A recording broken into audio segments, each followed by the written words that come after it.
সবাই তোমার কথা এবং তোমাকেও সিরিয়াস তখনই নেবে যখন তুমি তাদের মধ্যে একটা ইম্প্যাক্ট তৈরি করতে পারবে। কিন্তু তোমার করা এই 4টে ভুল তোমার সেই ভ্যালুকে নষ্ট করছে। সামনের জন কষ্ট পাবে বলে আসল কথাটাকে ঘুরিয়ে বলা, নিজের বক্তব্য না রাখা, এটাই তোমার প্রথম ভুল, রেসপেক্ট না পাওয়ার। কারণ তুমি সবার কাছে নাইস থাকতে গিয়ে নিজের কথাগুলোই ক্লিয়ার করো না, আর তাই তুমি ইম্প্যাক্টও তৈরি করতে পারো না। সবার প্রথমে নিজের কথাগুলো স্পষ্টতার সাথে, সম্মানের সাথে বলতে শেখো। যে আসে সেই তোমার সাথে খারাপ ব্যবহার করে, আর তুমি নিজেকে ভালো প্রমাণ করতে গিয়ে চুপ করে থাকো, কারণ তোমার মনে হয় ভালো মানুষরা এমনই হয়। এটা দ্বিতীয় কারণ তোমার ভ্যালু না থাকার। কে কতটা বলতে পারে সেই বাউন্ডারিটা তুমি সেট করতে পারোনি। আমি বলছি না ঝগড়া করো, বাট নিজের স্টেটমেন্টটা ক্লিয়ার করা প্রয়োজন। সব জায়গায় অ্যাভেলেবেল থাকলে মানুষ তাকে সস্তা ভাবতে শুরু করে।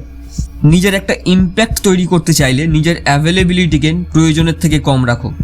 কথা বলার সময় যদি তোমার ভয়েস উইক থাকে, চোখের দিকে তাকাতে ভয় লাগে, বডি পোস্চার দুর্বল হয়, তাহলে এটা চতুর্থ কারণ তোমার ভ্যালু না থাকার। যে নিজের মধ্যেই দুর্বল তাকে সবাই কেন গুরুত্ব দেবে? ভোকাল এক্সারসাইজ করো, আয়নায় আই কন্ট্যাক্ট প্র্যাকটিস করো, বডি ল্যাঙ্গুয়েজ প্র্যাকটিস করো। যখন এগুলো তোমার অভ্যাস হয়ে যাবে, তোমার কমিউনিকেশনও ইমপ্রুভ হতে শুরু করবে।